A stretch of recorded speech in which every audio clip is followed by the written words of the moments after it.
하지 말라 하시니라. 아멘. 오늘 본문 말씀 바로 앞에 보면 다 각각 집으로 돌아가고 하는 데부터 이 끄끔새가 있는 것을 보게 되어집니다. 오늘 본문은 원래 요한 사도께서 요한복음을 다 기록하시고 다시 읽고 정리하시다가 이거는 꼭 적어야 되겠다 하고 성령님의 감동으로 다시 이 첨부해서 적었던 그 내용이기도 하죠. 오늘 우리가 이 8장 내용을 쭉 살피게 될 터인데 비교가 될 만한 부분들이 있습니다. 예수님은 사람을 어떻게 대하시는가? 반면 사람들은 예수님을 어떻게 대하고 있는가? 거기에 대하여 아주 명백히 대비되어 있는 본문이기도 합니다. 우리가 오늘 익히 잘 아는 본문이지만 이 말씀들을 차근차근 좀 살펴보면서 오늘 8장 전체를 다 함께 보고자 합니다. 우리 1절부터 함께 보도록 하십시다. 예수님은 감난산으로 가셨다, 그렇게 되어 있죠. 명절이 다 끝나고 끝날 되었을 때 예수님 말씀하셨습니다. 내 말을 잘 받아들이게 되어지면 앞으로 성령께서 임하시게 될 것이고 성령께서 너희와 함께 하시게 되어지면 내가 했던 그 말, 이 생명의 말이 너희 배 가운데에서 기쁨으로 흘러나와서 나의 증인된 삶을 살게 될 것이다. 그런 가르침을 주셨었죠. 그리고 명절이 원래 끝나면 교육이 끝날 것처럼 보였지만 예수님께서는 명절 다 끝난 그 다음 날에도 또 오셔서 말씀을 전하시게 되어집니다. 예수님께서 이 감람산으로 가셨다 되어 있는데 여기서 밤을 지내신 것이죠. 야영을 하셨는지 아니면 조금 더 가서 베다니에서 나사로 마리아의 집에서 주무시고 오셨는지 그렇게 이제 하루를 지내고 다시 아침에 성전으로 오시게 되었습니다. 그러자 백성들이 다 나와서 앉게 되었고 여전히 그들을 어떻게 하셨다는 거예요? 가르치셨다는 거예요. 예수님 가르침은 꼭 5가지는 기억하셔야 됩니다. 제일 먼저는 산상수훈, 율법을 완성하셨던 그 내용들은 늘 반복해 읽어보셔야 돼요. 예수님은 가르치신 내용이 바로 율법의 완성이었었죠. 두 번째는 예수님께서 맡기신 일을 하는 제자들에 대한 이 자세에 대해서 설교하신 내용이 있습니다. 제자 파송 설교라 그렇게 말씀하시죠. 하나님의 일을 할 때에는 절대 욕심으로 해서는 안 된다 하는 가르침을 늘 반복해서 말씀하셨습니다. 세 번째는 천국의 이 복음, 진리를 받아들이는 사람들의 마음밭에 대하여 말씀을 하셨었습니다. 마음밭이 부드럽지 아니하면 하나님 말씀을 절대 받아들이지 못하는 것으로 그렇게 말씀을 하셨죠. 네 번째 꼭 가르치신 것이 뭐냐 하면 더불어 신앙생활 할 때 자세가 마음을 돌이켜서 어린아이처럼 되어야 한다. 겸손한 자세, 순수한 자세가 아니라면 함께 신앙생활 할 수가 없다. 그런 가르침을 계속 주셨습니다. 그리고 예수님의 마지막 가르침은 항상 종말에 대한 말씀이었죠. 앞으로 내가 어떻게 할 것인가에 대해서 말씀하시고 그 말씀을 믿기를 원하셨다는 거예요. 크게 5가지의 가르침이 늘 예수님께서 가르치셨던 내용이기도 합니다. 더 중요한 가르침이 있죠. 그것은 뭐냐면 예수님의 삶 자체였습니다. 내가 너희를 사랑한 것처럼 너희가 서로 사랑해야 된다. 그 가르침이 최고의 가르침이기도 하신 것이죠. 그렇게 예수님께서 말씀을 가르치셨다는데 문제는 그 말씀을 가르치는 중에 서기관들과 바리새인들이 음행 중에 잡힌 여자를 끌고 와서 가운데 세우고 예수께 말하되 선생님, 이 여자가 간음하다가 현장에서 잡혔습니다 하고 이제 예수님께 나오게 된 것입니다. 우리가 이 본문을 좀 읽으려면 이 당시 서기관과 바리새인들에 대해서 성경이 어떻게 평가하고 있는지 먼저 좀 볼 필요가 있습니다. 우리 로마서 2장 같이 한번 가봅시다. 로마서 2장입니다.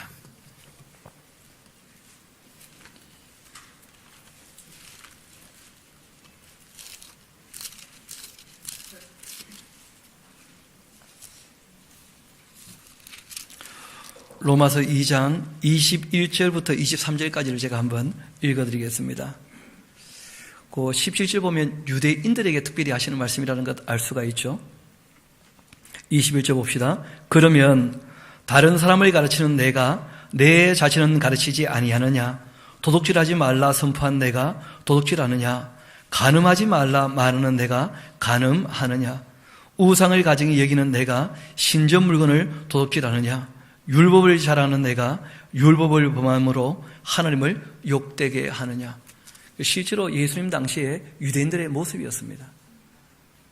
하나님 말씀은 지키지 않으면서 순종하지 않으면서 남들에게 끊임없이 뭘 강요하고 요구하는, 특별히 이제 남자들이 더 심했었는데 현장에서 잡혔다면 여자만 있겠습니까? 남자도 있겠습니까? 근데 남자는 모습이 보이지가 않죠. 자기들은 괜찮다고 다 오해를 하고 있는 거예요. 나는 그래도 괜찮다. 너는 절대 그렇게 해서는 안 된다. 이런 자세를 갖고 있는 사람들이 이 당시 종교 지도자들, 유대인들의 모습이었다는 거예요. 다시 우리 본문으로 돌아와서 3절을 다시 봅시다. 음행 중에 잡힌 여자, 그렇게 되어 있는데 이 음행 중이라고 하는 모이케이아 하는 이 말은 원어의 의미는 조금 다릅니다. 그래서 음행한 영고로, 간음한 영고로, 그러니까 하고 있는데 잡아갔다 이런 뜻이 아니고 그 확실하게 누구나 다 알 수 있는 그 현장이 있었다는 것이죠. 그 현장에서 잡혀왔다 하는 표현보다는 현행범으로 확인된 여자입니다. 이런 뜻이죠. 그렇죠? 그래서 이 여자가 음행한 연고 때문에 그 현행범으로 누구나 다 확인되어지는 그런 여자로 잡혀오게 된 것이었습니다. 그리고는 이 사람들이 이 여자를 지금 문제 삼으려고 하는 것이 아닙니다. 모세의 율법에 간음한 여인은 돌로 치라고 했다면 돌로 치면 될 거 아닙니까, 자기들이. 그런데 그렇게 하지 않고 이 여자의 일로 말미암아 예수님을 잡으려고 하는 것이 이 사람들의 강교한 계획이었다는 거예요.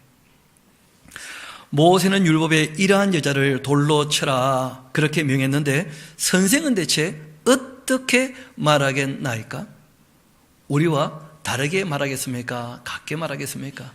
쉽게 말하면 예수님께서 늘 긍휼과 자비와 사랑을 말씀하셨는데 이 여자를 용서하라고 하신다면 그럼 모세의 율법, 성경을 어기는 사람이 되는 것이고, 돌로 치라고 하면 여태까지 당신의 가르침과 다르지 않습니까? 이렇게 해가지고 이제 예수님을 잡아 넣으려고 그렇게 이제 따지러 온 것입니다.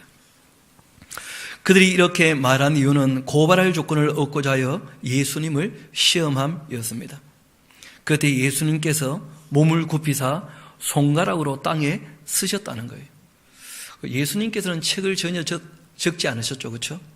그때 땅에다가 몇 글자 쓰신 적이 있었습니다. 문제는 뭐라고 썼는지 아무도 몰라요. 그 다음 비가 오는 바람에 다 지워졌거든. 그런데 아마 예수님께서 그렇게 쓰셨을 것 같아요. 그만 집으로 가지. 아마 죄 없는 자가 돌로 쳐라. 그렇게 쓰면서 그걸 보기를 원하셨던 것 같아요. 그런데 아무도 그 글자를 볼 마음은 전혀 없고 예수님께 따지기만 합니다. 그들이 묻기를 마지 아니하는지라. 이에 일어나 예수님께서 한 말씀 하셨습니다. 너희 중에 죄 없는 자가 먼저 돌로 쳐라. 그렇게 하시고는 다시 몸을 굽셔서 손가락으로 땅에 쓰셨다는 거예요. 또 쓰셨던 말씀이 뭐겠습니까? 이제라도 집으로 가지. 그런 말씀이겠죠, 그렇죠? 예수님께서 죄 없는 자가 먼저 이 돌로 이 여자를 쳐라. 그렇게 하신 거예요. 예수님은 그들의 정체를 알고 계신 겁니다. 그들도 여전히 이 여자와 똑같은 뭐였다는 거예요? 죄인이었다는 거예요. 예수님께서 사람에게 말씀을 하실 때 직접 말씀하기도 하시지만 때로는 그 사람의 양심을 통해 말씀하기도 하시죠. 이 사람들이 예수님의 그 말씀을 듣고 양심이 찔렸다. 그렇게 되어 있습니다. 우리 9절 말씀은 같이 한번 읽어볼까요? 시작. 그들이 이 말씀을 듣고 양심의 가책을 느껴 어른으로 시작하여 젊은이까지 하나씩 하나씩 나가고 오직 예수와 그 가운데에 섰는 여자만 남았더라. 아멘. 여러분, 이 가책이란 말이 꾸짖고 꾸짖는다 그런 뜻이거든요. 그러니까 남이 자기에게 꾸짖듯이 또 자기도 자기에게 어떻게 하는 겁니까? 꾸짖는 것이죠. 예수님께서 그 사람들 양심에 이 말씀이 들리게 하셨고 그들이 양심의 가책을 느꼈다는 거예요. 여러분 알고 보면 예수님께서 이 여자를 용서하시기 전에 이 여자의 죄에 대하여 정죄하시기 전에 거기 모인 사람들에게 먼저 은혜를 베푸신 거예요. 그들에게 죄를 묻지 않으셨다는 거예요. 이 여자와 관계 있는 남자를 예수님께서 잡아내시거나 그렇게 하지 않으셨다는 거예요. 그들 양심에 다시 말씀하십니다. 너희들은 죄가 없는가? 그때 그들이 그 양심이 찔리게 된 것이었죠. 언제 한번 누가 그 질문을 하는 거예요. 어린아이가 묻더라는 거예요. 하나님께서 그 아브라함이나 모세에게 말씀을 하셨다는데 남자 목소리로 아브라함아 이렇게 하셨나요? 아니면 엄마처럼 아브라함아 이렇게 하셨나요? 이거 물어봤다는 거예요. 그 하나님은 어떤 목소리로 말씀하시죠? 하나님 목소리로. 하나님이 남자냐 여자냐 아니잖아요, 그렇죠? 하나님은 하나님이시니까. 근데 그 하나님 목소리는 들은 사람 말고는 아무도 몰라요. 그래서 성경은 그 말씀의 내용을 다 기록해 놓고 우리에게 지금은 이 계시된 말씀으로 어떻게 하시는 거예요? 우리에게 들려주시는 거예요. 또 그 말씀을 들을 때 사람들이 양심으로 그 말씀을 받아들일 수가 있죠. 그래서 성령께서는 그 양심을 통하여 말씀하신다, 그런 뜻이 있습니다. 이 사람들도 예수님의 말씀을 듣고 양심의 가책을 느끼게 되어집니다. 그래서 다 떠나가 버렸습니다. 단 두 사람 남았죠. 예수님과 여자만 거기에 남아 있었습니다. 그때 예수님께서 천천히 일어나시면서 여자 외에 아무도 없는 것을 보시고 한 말씀 하시는 거예요. 사람들이 다 떠나갈 때 예수님께서 눈총을 쏘거나 그렇게 하지 아니하시고 일부러 다 어떻게 해 주셨다는 거예요? 못 본 척 해 주셨다는 거예요. 여러분 이런 것을 간과라 그래요. 간과. 다 지나가 버린 것처럼 없었던 것처럼 모르는 척 해 주셨다는 거예요. 일부러. 그리고 한 말씀 하십니다. 여자여 너를 고발하던 그들이 이제 어디 있냐? 너를 정죄한 자가 없느냐? 대답하되 주여 없나이다. 그때 예수님께서 이렇게 말씀하십니다. 나도 너를 정죄하지 아니하노니 가서 다시는 죄를 범하지 말아라. 여러분 이것이 단지 이 여자에게만 하신 말씀이겠습니까? 아마 그 양심의 가책을 가지고 돌아갔던 모든 사람들에게도 그 양심에 이 말씀이 찔림이 왔을 거예요. 직접 듣지는 못했겠지만 죄 없는 자가 먼저 돌로 쳐라 하는 그 말씀을 들었을 때 내가 이 여자를 돌로 칠 수 없다면 내가 이 지은 죄를 앞으로 또다시 지어서 되겠는가? 여러분 그렇게 생각하는 것이 당연한 자세 아니겠습니까? 여러분 이 성경은 지나간 일에 대해서 다시 묻지 않습니다. 이유는 지나간 일은 우리 힘으로 바꿀 수가 없기 때문에. 여러분 그래서 이 율법이라고 하는 것은 기본 정신이 있습니다. 여러분 율법에는 정죄가 있지 않습니까? 그런데 정죄 자체가 목적이 아니라고 율법 스스로가 우리에게 밝히고 있습니다. 여러분 율법의 기능은 크게 두 가지가 있다고 볼 수 있는데 하나는 무엇이냐면 죄에 대하여 예방하는 기능이라는 거예요. 예방하는 기능. 여러분 신명기를 보게 되면 끊임없이 13장부터 26장까지 반복해서 나오는 말씀이 있습니다. 그것이 무엇이냐 하면 이렇게 함으로써 그들이 죄를 짓지 않게 하라. 그렇게 말씀하죠. 정죄 자체가 목적이 아니라는 거예요. 무엇이 목적입니까? 죄에 대하여 정죄에 대한 무시무시한 저주의 말씀을 하신 이유는 그 저주를 받게 하는 게 목적이 아니고 죄를 짓지 않게 하는 것이 목적이었다는 거예요. 그러니까 죄를 예방하는 것이 무엇입니까? 이 말씀을 우리가 읽고 듣고 배우는 목적이 되는 거예요. 두 번째는 그럼에도 불구하고 사람들이 죄를 지을 때가 있습니까? 없습니까? 있죠.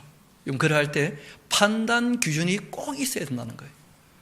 왜냐하면 사람들이 자기 입장에서 멋대로 판단 내려버리면 엉망이 되고 말지 않겠습니까? 그러니까 성경이 거기에 대한 명확한 기준을 말씀하시는 거예요. 입법자가 하나님이시기 때문에 심판하시는 분도 하나님일 수밖에 없다는 거예요. 그래서 우리에게 부탁을 하십니다. 너희들은 뭐 하지 말라는 거예요? 서로 정죄하지 말라는 거예요. 서로 심판하지 말라는 거예요. 입법자가 하나님이시라면 거기에 대하여 심판하시는 분도 하나님이시기 때문에. 반면 우리가 더불어 살기 위하여 서로 간에 약속을 내서 입법을 하게 되었다면 거기에 대해서는 누가 재판합니까? 그렇죠. 사법부가 당연히 재판하겠죠. 그래서 성경은 적어도 이 땅의 사람들이 냈던 법보다는 훨씬 수준이 높은 법인 것입니다. 그래서 성경이 우리에게 부탁을 하십니다. 뭐 하지 말라는 거예요?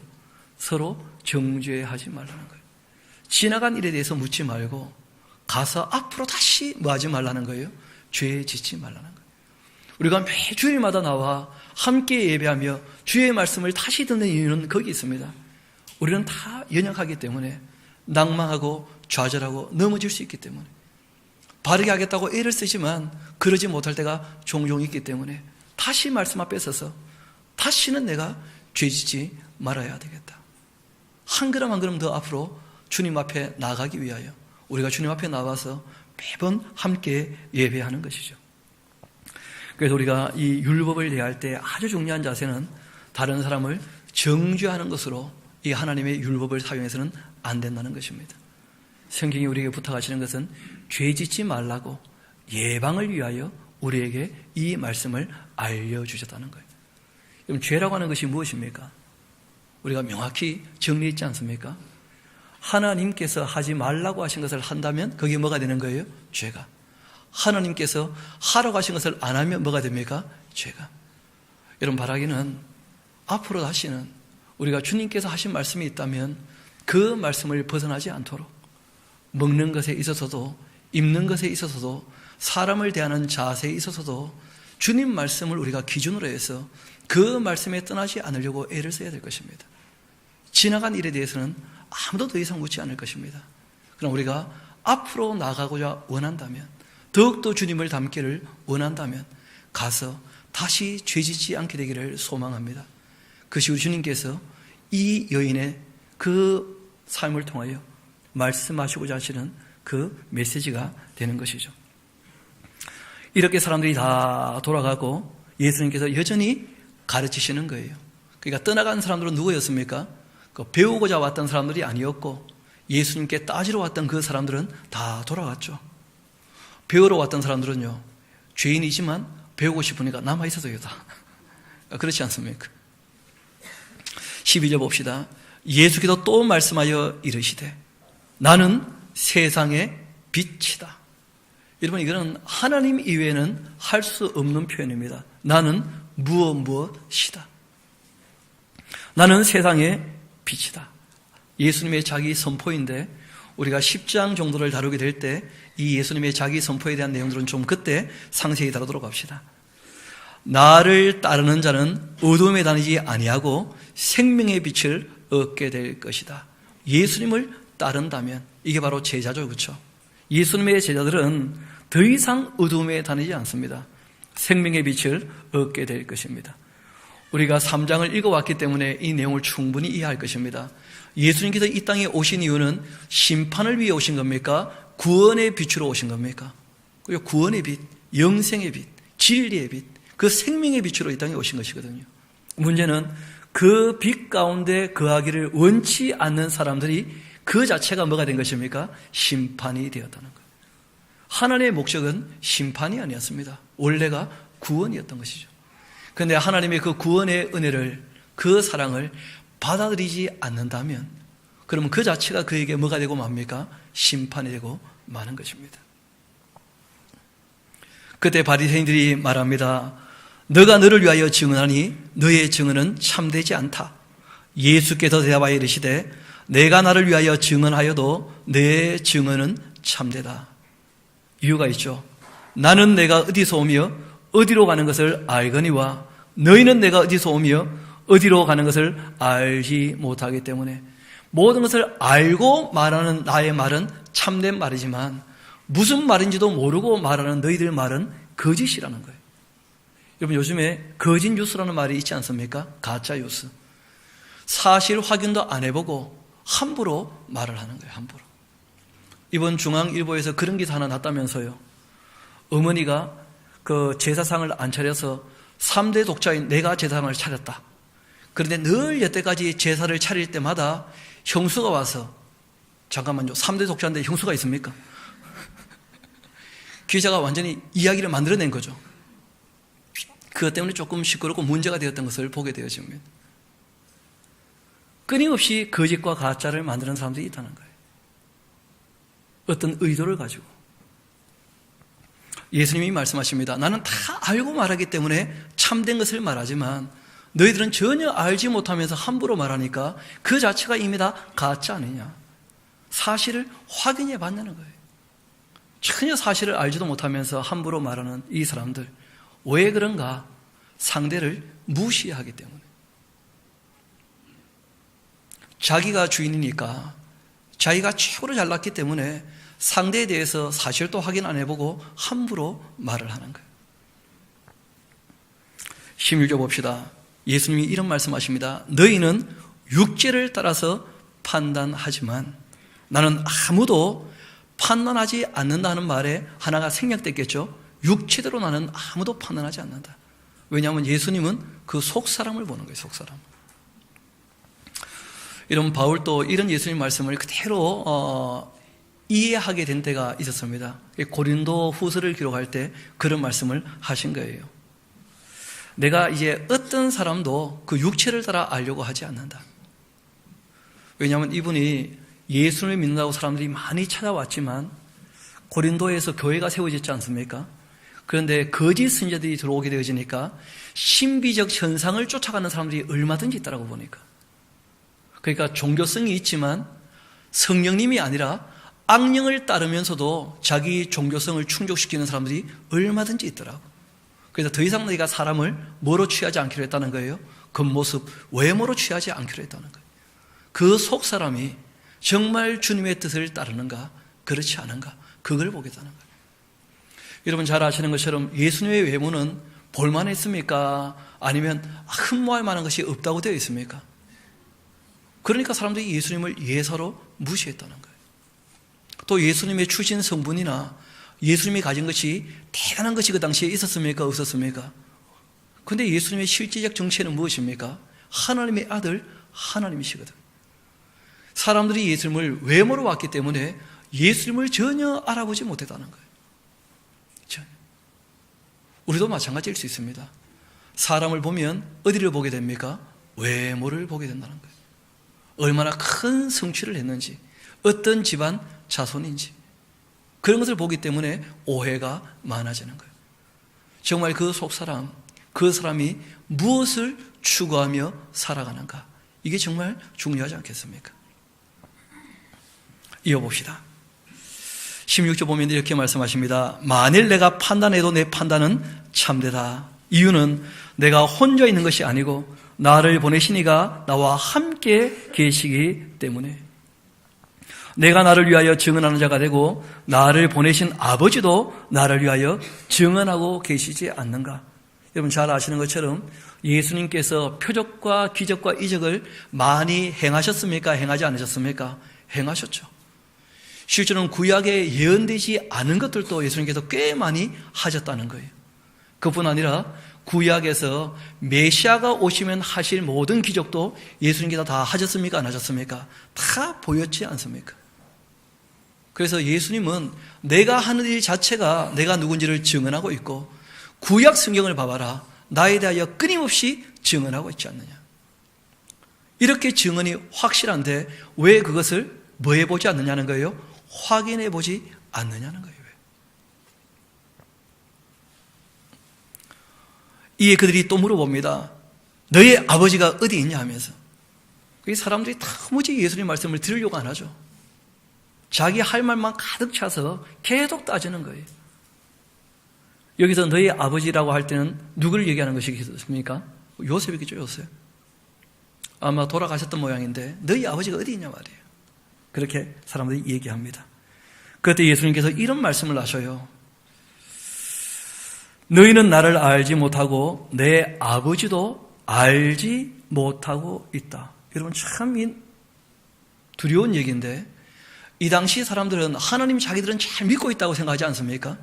그런데 예수님 말씀은 너희가 믿고 있는 그 하나님은 진짜 하나님이 아니라는 거예요. 너희들이 만든 하나님이지. 왜냐하면 너희들이 모르고 믿고 있기 때문에 가짜라는 거예요. 하나님을 알지 못한다는 거예요. 믿음에 대한 문제를 얘기한 것이 아니고 알매에 대한 문제를 말씀하신 거예요. 너희가 하나님을 전혀 알지 못하고 있다. 나를 알았더라면 당연히 나의 아버지도 어떻게 해요? 알았을 것이다. 이 말씀은 성전에서 가르칠 때에 헌금함 앞에서 하셨는데 잡는 사람이 없었습니다. 이는 그의 때가 아직 이르지 않았기 때문에. 요한은 늘 뭘 얘기합니까? 때를. 예수님께서 이렇게까지 말씀하셨지만 그들이 예수님을 잡지 않은 것은 아직 때가 되지 않았기 때문이다. 그런 얘기를 하는 것이죠. 쉽게 말하면 이 당시 사람들이 하나님에 대한 자기들의 신앙 고백이 다 있습니까? 없습니까? 다 있어요. 그런데 그 하나님은 진짜 하나님 아니라는 거예요. 예수님 말씀이. 왜냐하면 모르고 있기 때문에. 지금도 마찬가지일 수 있습니다. 우리가 늘 하나님께 기도한다고 하고 하나님께 예배한다고 하고 하나님께 나온다고 하지만 그 하나님 어떤 분인지에 대해서 계시된 성경 말씀을 통하여 바르게 알지 못하고 있다면 여전히 자기가 만든 자기 신일 뿐이에요. 하나님이라 읽었지만 자기 우상일 수 있다는 것입니다. 얼마든지.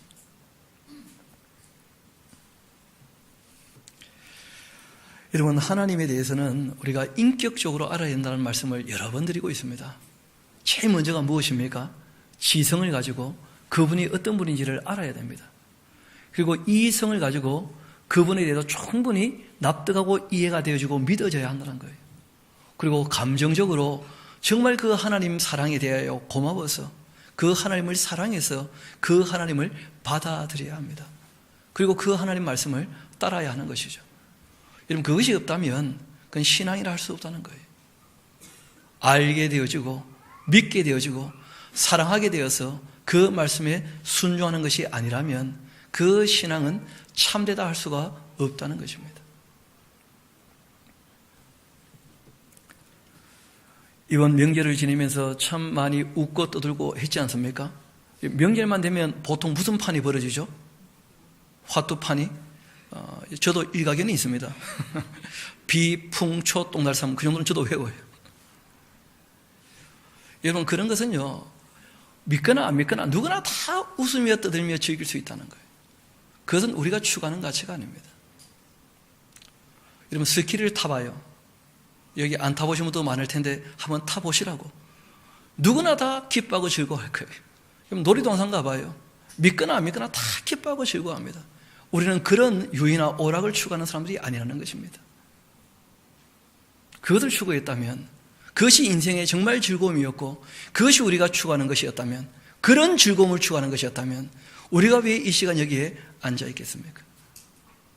우리는 이 세상 가치를 추구하는 사람들이 아니라는 것입니다. 그런 것을 위해서 겨우 이 땅에서 나의 즐거움을 위해서 하나님을 믿고 있다면, 나의 만족을 위해서 하나님을 믿고 있다면 그들은 결국 자기가 만든 우상일 수밖에 없다는 것입니다.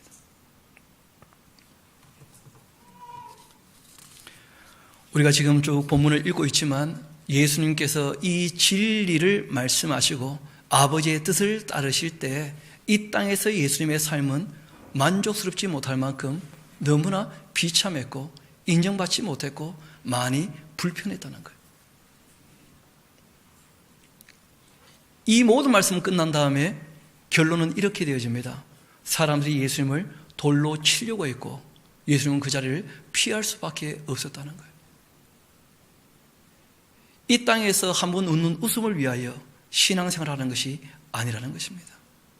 우리 다시 본문으로 돌아옵시다. 그때 예수님께서 이런 말씀하십니다. 다시 이르시되 내가 가리니 너희가 나를 찾다가 너희 죄 가운데서 죽게 될 것이고 내가 가는 곳에 너희는 오지 못하게 될 것이다. 여러분, 두려운 말씀이죠. 내가 있는 곳에 너희는 오지 못할 것이다. 이 땅의 것을 추구하며 살아간다면 내가 있는 곳에 너희는 있지 못하게 될 것이다. 예수님께서 그렇게 말씀하셨어요. 유대인들이 한마디 합니다. 그가 말하기를 내가 가는 곳에 너희가 오지 못하리라 하니 그가 자결하려고 하는가 말이에요. 왜냐하면 유대인들의 금기 중에 금기가 자살하는 것이죠. 여러분 요나서 기억나시죠? 나를 집어 던져라. 본인이 다이빙 안 하고 집어 던지라고 얘기를 해요. 자살은 금기니까. 그러니까 우리가 도무지 못다를 만한 일을 한다면 자살을 하려고 하는가? 너무 함부로 얘기하는 거예요. 그때 예수님께서 한 말씀 하십니다. 너희가 왜 내 말을 못 알아듣는가? 너희는 아래서 났고 나는 위에서 났으며 너희는 이 세상에 속하여 있고 나는 이 세상에 속하지 않았기 때문에. 여러분 달리 말씀드리면 이 세상에 속한 삶을 추구한다면 하나님 말씀은 도무지 바르게 알아듣지 못하게 될 것입니다.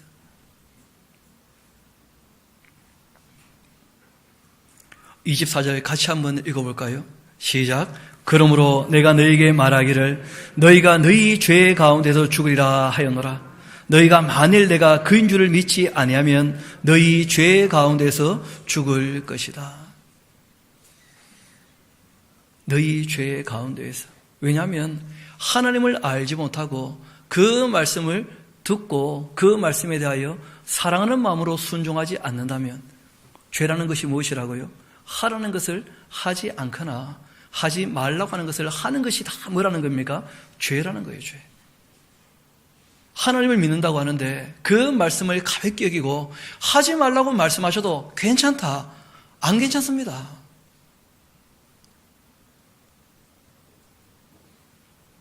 명명백백이 기록된 말씀이 있는데 그 말씀을 벗어나 살면서 괜찮을 것이다. 안 괜찮다는 거예요, 성경은. 그 사람들은 결국 그 죄 가운데서 죽을 거라는 거예요. 나를 믿는다고 하지만 예수님 말씀은 다 가짜라는 거예요.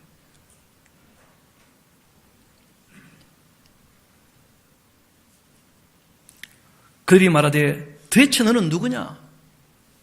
예수님께서 한 말씀 하십니다. 처음부터 너에게 말하여 온 자 아니냐?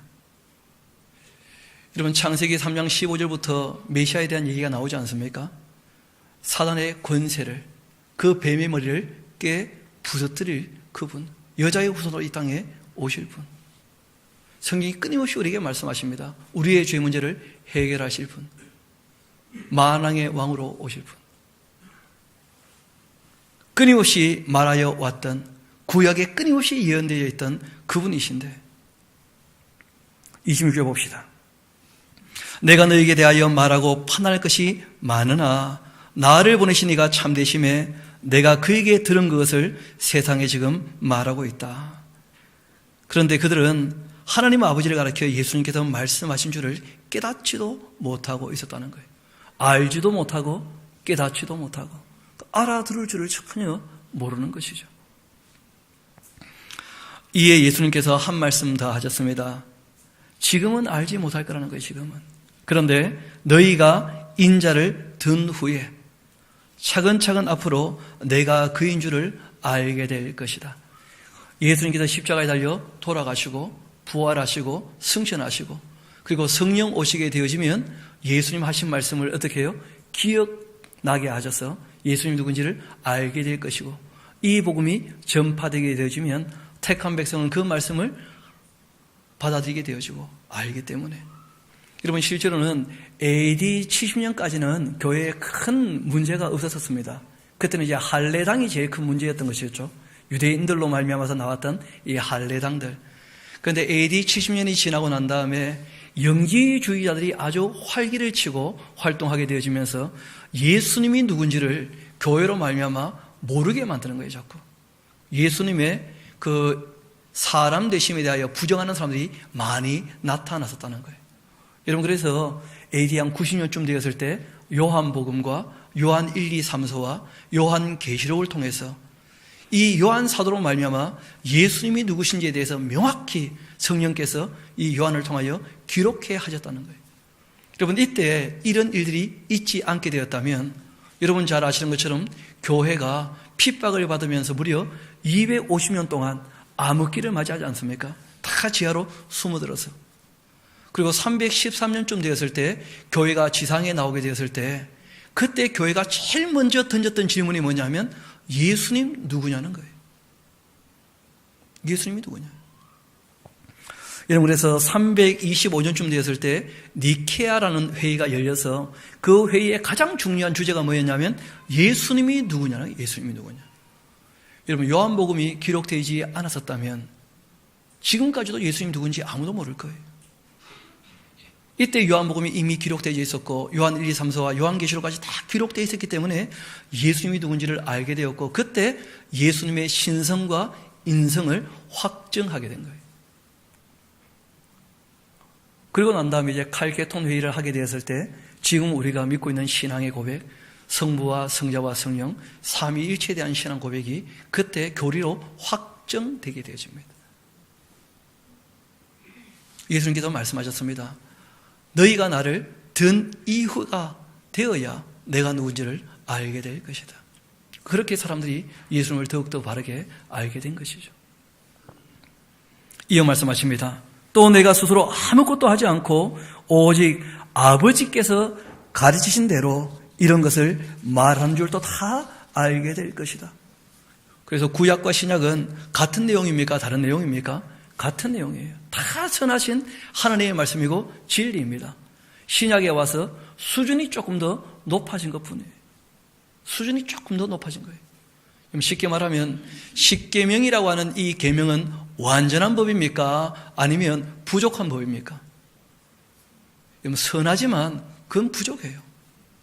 그래서 잘 아시는 것처럼 나 외에 다른 신을 내게 있게 하지 말라. 이게 원래 뜻이 아니고 원래 뜻은 무엇입니까? 마음을 다하고 성품을 다하고 힘을 다하여 주 너희 하나님을 사랑하라 하신 것이 이게 본 뜻이었다는 거예요. 안식일을 지켜라는 것이 본 뜻이 아니었다는 거예요. 6일이라고 하루 쉬며 정말 기쁘고 즐거운 마음으로 하나님께 찾아 나오는 것, 이것을 자원해서 하기를 원하셨다는 거예요. 그 구약의 십계명이라는 것 자체가 완연할 수가 없다는 거예요. 선한 것은 확실하지만 애굽에서 나온 지 얼마 안 된 사람들이기 때문에 그 사람들 수준에 맞춰 말씀하신 것 정도뿐입니다.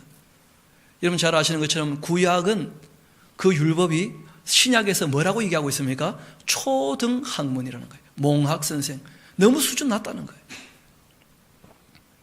구약의 그 수준 낮은 윤리도 우리의 삶에 적용할 수 없다면 어떻게 신약의 이 윤리를 따라 살 수 있겠습니까? 구약의 그 윤리를 배우지도 않고 있다면 어떻게 신앙생활을 할 수 있겠냐는 거예요. 하나님께서 명확하게 기준으로 세웠던 죄가 무엇인지, 하나님이 정말 원하시고 바라시는 것이 무엇인지를 우리가 읽고 듣고 배우지 않는다면 죄를 짓고 있어도 여전히 죄인지도 모르고 살아갈 것입니다.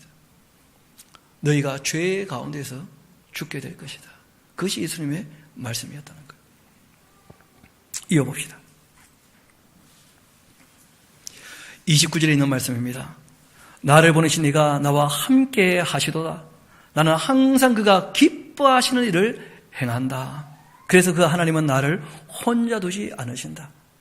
제가 믿기로 우리 하나님 아버지께서 기뻐하시는 일을 하는 사람, 늘 하나님께서 함께 하시는 줄 믿습니다. 하나님이 함께 한다는 것은 딴 것이 아닙니다. 하나님께서 기뻐하시는 일을 하는 그 사람에게는 늘 하나님 함께 하시는 거예요. 함께. 이 말씀을 하시니 많은 사람이 그 말씀을 믿게도 되었다는 거예요. 그러므로 예수께서 자기를 믿는 유대인들에게 이런 말씀하십니다. 너희가 내 말에 거한다면, 이건 중요한 얘기죠, 그렇죠? 너희가 내 말에 거한다면 참 내 제자가 될 것이고, 우리 32절은 같이 한번 읽어볼까요? 시작. 진리를 알지니 진리가 너희를 자유롭게 하리라. 아멘. 예수님 말씀은 자기를 믿는 유대인들에게 하신 말씀이에요. 예수님이 하나님의 아들이신 것까지는 다 알지도 못하고 거기에 대해서 믿었다 그런 뜻이 아니고 아버지 하나님께서 보내셨다, 선지자다, 메시아 정도로 이제 인식하고 믿게 된 그 사람들에게 말씀하신 거예요. 너희가 어디에 가라고요? 내 말에 거한다면 조건절이에요. 내가 한 말을 읽고 듣고 배워서 지켜 따르고 있다면 조건절이라는 거예요. 내 말에 거하면, 그러면 참으로 나의 제자가 될 것이고, 그리고 난 다음에 뭘 말씀하신 겁니까? 진리를 알아야 된다는 거예요. 왜냐하면 예수님께서 가르치실 때는 그 시간이 많지 않았지 않습니까? 그러니까 그 사람들에게 예수님께서 말씀하신 것은 그 분량이 그리 많지 않은 거예요. 그 말씀을 통하여 예수님을 믿게 되었다면 어떻게 하라는 거예요? 진리를 다 배워야 한다는 거예요. 이 진리를 알지니 그 진리가 너희를 어떻게 할 거라고요? 자유롭게.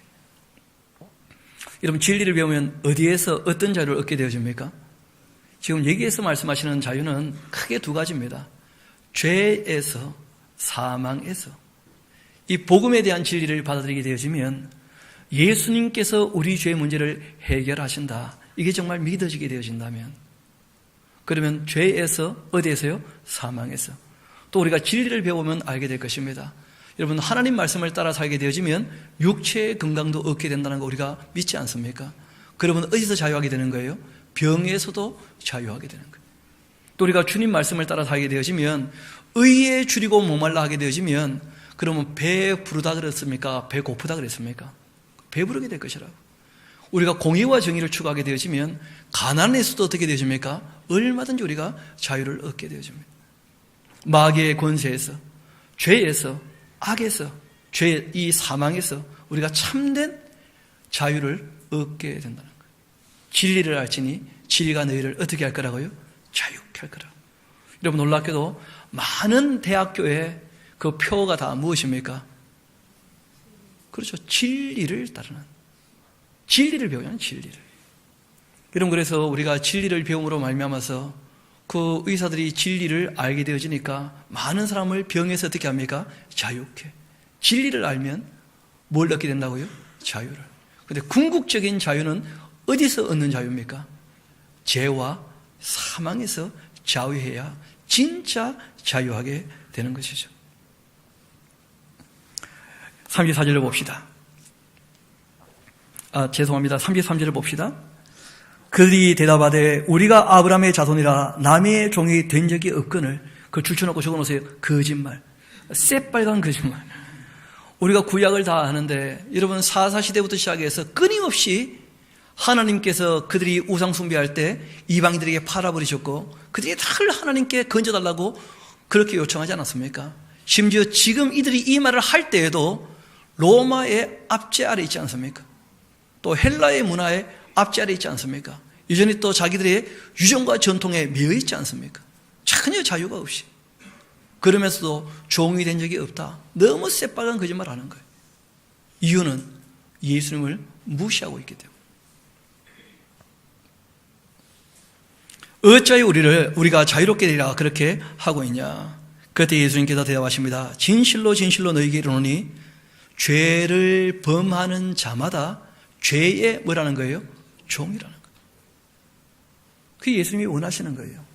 가서 다시는 뭐 하지 말라고요? 죄를 짓지 말라고.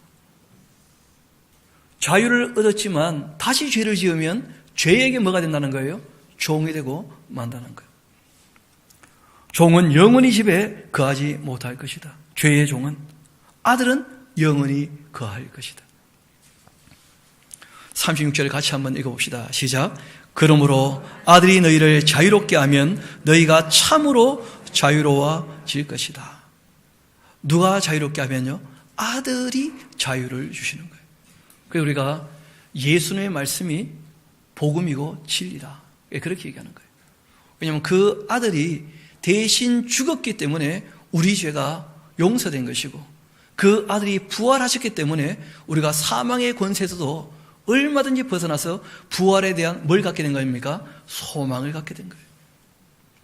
여러분, 그래서 이 바울이라고 하는 분이 여기에 대해서 굉장히 쉽게 정리한 부분이 있습니다. 우리 한번 로마서 8장 같이 한번 가볼까요? 로마서 8장입니다.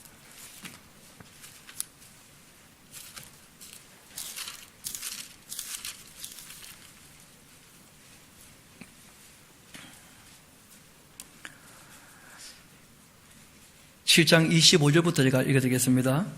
우리 주 예수 그리스도로 말미암아서 하나님께 감사하리로다. 그런즉 내 자신이 마음으로는 하나님의 법을, 육신으로는 죄의 법을 섬기고 있다. 그러니까 육신을 따라 산다면 뭘 섬길 거라는 거예요? 죄의 법을. 우리 8장 1, 2절 같이 한번 읽어봅시다. 시작. 그러므로 이제 그리스도 예수 안에 있는 자에게는 결코 정죄함이 없나니 이는 그리스도 예수 안에 있는 생명의 성령의 법이 죄와 사망의 법에서 너를 해방하였음이라. 아멘. 해방이 되었다면 뭘 얻게 된 겁니까? 자유를. 예수님께서 말씀하시고 성령 오셔서 예수님 말씀을 깨닫게 하시자 사람들이 이 생명의 성령의 법으로 말미암아 어디에서요? 죄에서 사망에서 뭘 얻게 된 겁니까? 자유를 얻게 되었다는 거예요. 그 일을 이루신 분은 예수님이시고 성령께서 오셔서 그것을 우리에게 알게 하시고 믿게 하셨다는 거예요. 그게 성경이 오늘 우리에게 알려주고 계시는 것이죠. 다시 본문으로 돌아오도록 합시다. 그러므로 아들이 너희를 자유롭게 하면 너희가 참으로 자유로울 것이다. 나도 너희가 거기 이런 관로를 하나 적어놓으면 좋겠죠. 혈통적으로는 그 아브라함의 자손인줄 내가 다 알고 있다. 그런데 내가 하는 말이 지금 너희 안에 있을 것이 없으므로 너희가 나를 죽이려고 하는 것이다. 내 말을 안 받아들이니까 너희가 아브라함의 자손이라고 하면서 아브라함처럼 안 한다는 거예요. 나는 내 아버지에게서 본 것을 말하고 너희는 너희 아비에게서 들은 것을 지금 행하고 있다. 여러분, 이게 무시무시한 말씀입니다. 예수님의 아버지는 누구시죠? 하나님 아버지, 그렇죠? 여호와. 너희 아비는 누구라는 거예요? 마귀라는 거예요, 마귀. 너희들이 지금 하나님을 믿는다고 얘기하는 모양인데, 하나님을 아버지라고 고백하는 모양인데, 실제로 너희의 하나님은 마귀라는 거예요. 예수님 말씀을 듣고 따를 생각이 없으니까, 하나님 말씀이 그 마음에 있지 않으니까 다 마귀의 자식이라는 거예요. 아무리 종교성이 뛰어나다 할지라도 그건 하나의 문화일 뿐이지. 대답하여 이르되 우리 아버지는 아브라함이다. 그렇게 했더니 예수님께서 한 말씀 하십니다. 너희가 아브라함의 자손이라면 아브라함이 행한 일들을 해야 되지 않냐 말이에요. 여러분, 아브라함이 뭘 했죠? 하나님 말씀을 듣고 순종해서 본토 친척 아비 집을 떠나 하나님 말씀을 따라갔지 않습니까? 그 말씀을 듣고 순종하지 않는다면 다 가짜라는 거예요. 지금 하나님께 들은 진리를 너에게 말한 사람인 나를 죽이려 하는구나. 아브라함은 이렇게 하지 않았다. 아브라함은. 너희는 너희 아비가 행한 일들. 여러분, 마귀가 행한 일들이 뭐죠?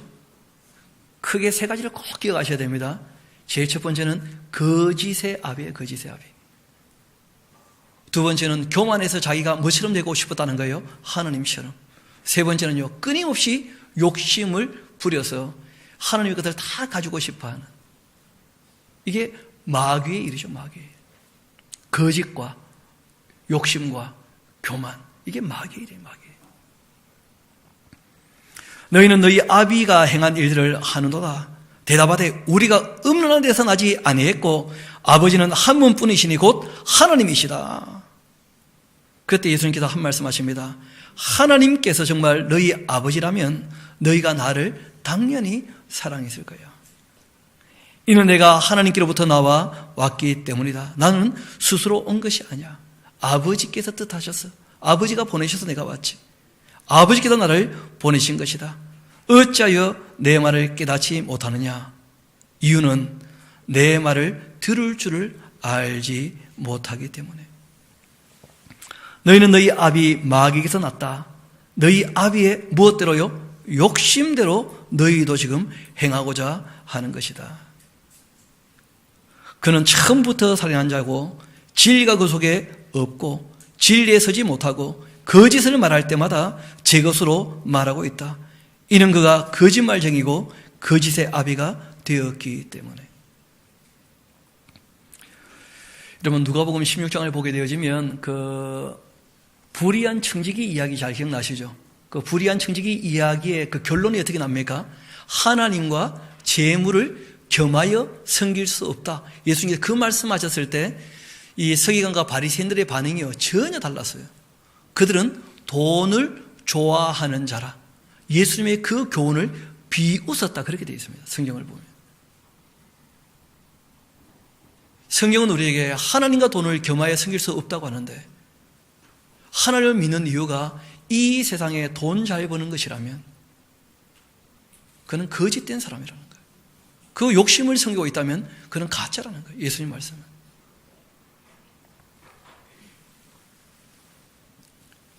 예수님께서 이어 말씀하십니다. 내가 진리를 말하므로 너희가 나를 믿지 않고 있구나. 예수님이 하신 말씀은 이 진리의 내용 꼭 기억하시기 바랍니다. 제일 먼저는 자신의 정체를 밝히셨다는 거예요. 하나님의 아들이심에 대해서. 그리고 예수님께서 말씀하신 진리는 뭐냐면 아버지 하나님의 그 뜻. 그래서 예수님께서 가르치신 말씀들이 다 뭐라는 거예요? 그 진리라는 거예요. 그리고 예수님께서 우리에게 바라고 원하시는 것이 있죠. 내 말에 거하면서 제자가 되어서 진리로 뭘 얻기를 원하신다는 거예요? 자유를. 그리고 예수님께서 앞으로 하실 일들도 다 말씀해 주셨습니까? 안 하셨습니까? 다 하셨다는 거예요. 여러분 계시록까지 다 아셔야 됩니다. 여러분 그래야 우리가 그 진리를 알고 믿게 되어지고 믿고 아는 것인데 내용은 안다 하지만 안 믿어진다면 그 사람도 불행한 사람이에요. 믿는다고 하는데 그 내용을 알려고 애쓰지 않는다. 다 가짜라는 거예요. 믿기는 뭘 믿어요? 참 장례 예식 갈 때마다 속상하는 게 그런 거예요. 하나님 하신 말씀은 정중히 듣고 알지도 못하면서 천국 같다고 다 믿는다는 거야. 그냥 다 아멘하고 그 진리를 듣고 배우지도 않으면서 뭘 어떻게 믿고 있는 겁니까? 너무 안타깝더라고요. 서로 그냥 서로 위로해줘. 제가 봤을 때는 거짓 위로 아니겠는가? 진리가 아닐 텐데.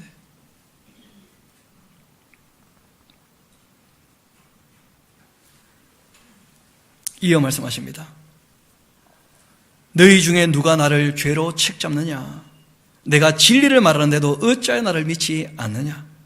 하나님께 속한 사람이라면 하나님 말씀을 어떻게 해요? 듣는다는 거예요. 그런데 줄쳐놓으십시오. 하나님께 속했느냐 속하지 않았느냐? 예수님의 기준은 단순해요. 하나님 말씀을 알아듣느냐 알아듣지 못하느냐? 하나님 말씀에 관심이 있느냐 관심이 없느냐?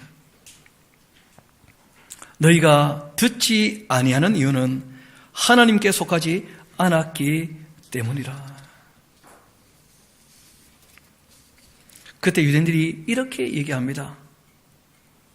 우리가 너를 사마리아 사람이라 또는 귀신 들렸다는 말이 옳지 않냐? 아니 대체 이거는 어디서 나온 말입니까? 예수님 사마리아 사람이란 말이 대체 무슨 말입니까? 그거 적어놓으세요. 가짜 뉴스다.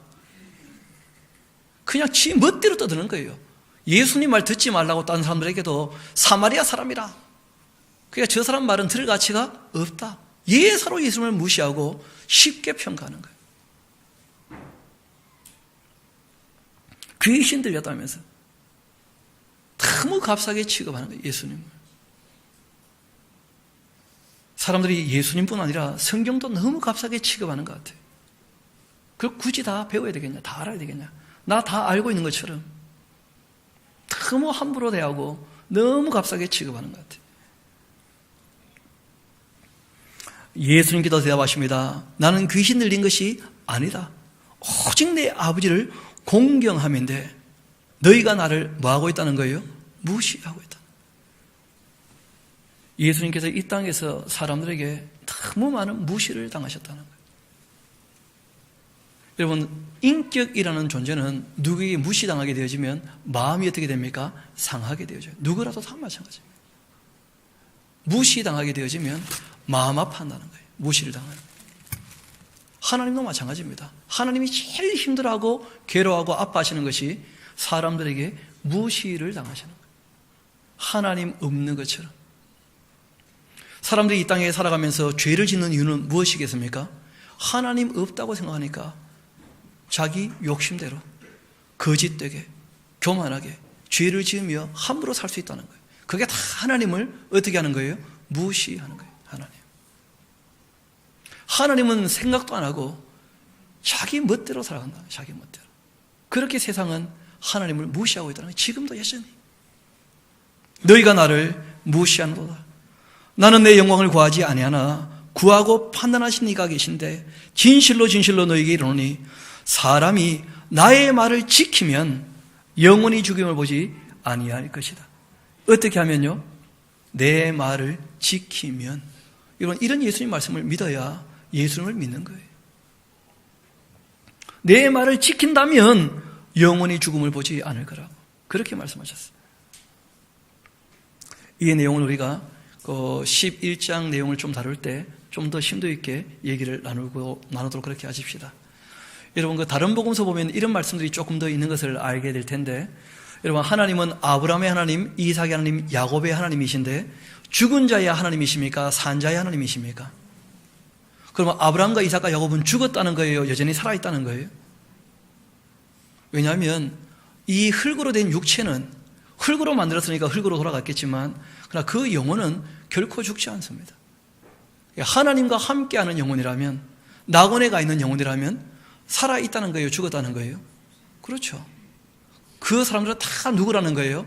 아버지 하나님 말씀을 지켰던 사람들, 그 말씀에 순종했던 사람들, 죄를 떠나 살았던 사람들, 죄 가운데 멸망하지 않은 그 사람들은 다 하나님 앞에 살아있다는 거예요. 내 말을 지키면 영원히 죽음을 보지 아니할 것이다. 유대인들이 한마디 합니다. 아니, 지금 너가 귀신 들린 줄 알고 있다. 아브라함과 선지자도 죽었거늘 너의 말이 지금 사람이 내 말 지키면 영원히 죽음을 맛보지 아니하리라. 그렇게 하니 너는 이미 죽은 우리 조상 아브라함보다 큰 존재냐 하면서 여러분, 그거 적어놓으세요. 너무 고맙다. 이 사람들이 막 따져 묻는 바람에 진리가 예수님 입에서 터져 나오는 거예요. 오히려 또 선지자들을 죽였거늘 너는 너를 누구라 하느냐. 그때 예수님께서 대답하십니다.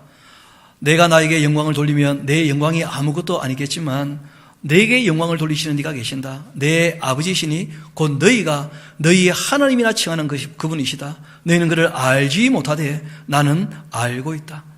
만일 내가 알지 못한다 하면 나도 너희같이 거짓말쟁이가 될 것이다. 나는 그를 알고 또 그 말씀을 어떻게 하고 계신다고요? 지켜노라. 예수님은 하나님 아버지의 말씀을 철저히 다 지키신 분이에요. 그래서 죄가 하나도 없으신 분이에요. 죄가. 하나님 말씀을 고지고대로 다 하셨기 때문에.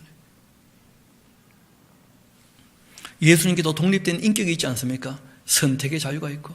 그런데 그 예수님은 죄를 짓지 않으셨다는 거예요. 아버지 말씀대로만 다 하셨기 때문에.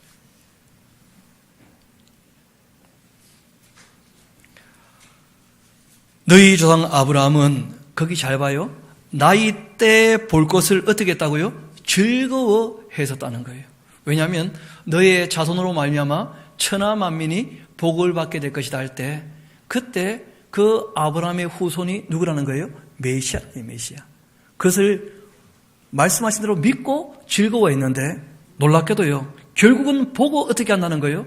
기뻐했다는 거예요. 여러분 언제 봤죠? 아브라함이 지금 어디에 계신다고요? 낙원에. 여러분 우리가 에베소서 골로새서 할 때 기억나시죠? 낙원에 있는 자들도 이 땅에서 주님께서 세우신 그 교회가 완성되어져 가는 것을 보면서 누구를 더 바르게 알게 된다고요? 하나님에 대해서, 예수님에 대해서. 그러니까 아브라함도 낙원에서 이 땅에 예수님이 오시고 하신 일들을 다 보고 안다는 거예요? 모른다는 거예요? 다 보고 알게 되었다는 거예요. 그래서 기뻐한다는 거예요. 그 예수님은 정말 무소부지하시죠. 이 땅에서 그들과 말씀하시면서 낙원에 있는 아브라함이 뭘 알고 있는지도 다 알고 계셔요. 너희가 모르고 있다는 거예요. 이 영적인 세계에 대해서. 너희 조상 아브라함은 나의 때 볼 것을 즐거워하다가 지금 보고 기뻐했다. 유대인들이 한마디 합니다. 아니 너가 아직 50세도 못 되는데 아브라함을 보았느냐. 여러분 너무한 거죠. 30 청년을 50으로 왔으니 예수님 너무 노안이었던 모양이라. 그렇죠? 저는 50인데 누가 30으로 보더라고요. 안 믿으십니까? 거짓말입니다. 30m 밖에서 보면 딱 30으로 보이는데 3m 가까이 오면 40으로 보이고 1.5m 딱 들어오면 50으로 보이고. 예수님을 그렇게 봤다는 거예요. 그때 예수님께서 이런 말씀하십니다. 진실로 진실로 너희에게 이르노니 아브라함이 나기 전부터 내가 있었다. 놀라운 얘기죠. 예수님의 뭐라는 거예요? 선제성. 예수님은 스스로 계시는 분이시다. 여러분, 제일 처음 이야기가 그렇게 시작되죠. 그렇죠? 말씀이 육신이 되었는데 그 말씀이 누구와 함께 계셨다고요? 하나님과 처음부터 함께 계셨어요. 태초에 계셨던 말씀이에요. 그 말씀이 곧 누구시라는 거예요? 하나님이시라는 거예요.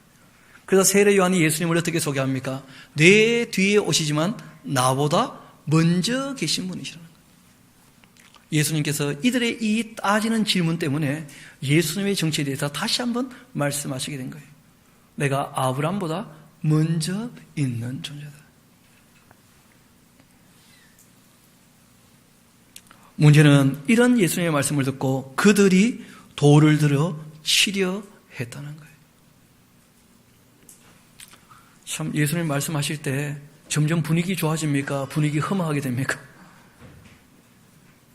여러분, 성경을 보니까 하나님 말씀을 읽고 듣고 배웠다고 온 세상 사람들이 막 할렐루야 만세하고 평화로도 하면서 그렇게 되지 않더라는 거예요. 예수님께서 진리를 말씀하실 때마다 죄에 속한 사람들이 예수님을 죽이려고 달려들었고 예수님은 그 자리를 피할 수밖에 없었다는 거예요. 놀라운 것은 그러시고도 또다시 오셔서 그들에게 포기하지 않으시고 말씀하신다는 거예요. 여러분, 사랑은 자기의 유익에 굳지 않습니다. 사랑은 한 번 받아들이지 않았다고 해서 그만두거나 포기하지 않습니다. 우리 주님께서 끝까지 저와 여러분을 사랑하시는 것처럼 저도 여러분도 우리 주님의 그 사랑을 본받아서 이 땅에 살아갈 때 누구 한 사람 포기하지 말고 주님의 이 진리를 따라 서로 사랑하며 살아가는 저와 여러분 되기를 소망합니다. 우리 함께 기도하도록 하시겠습니다.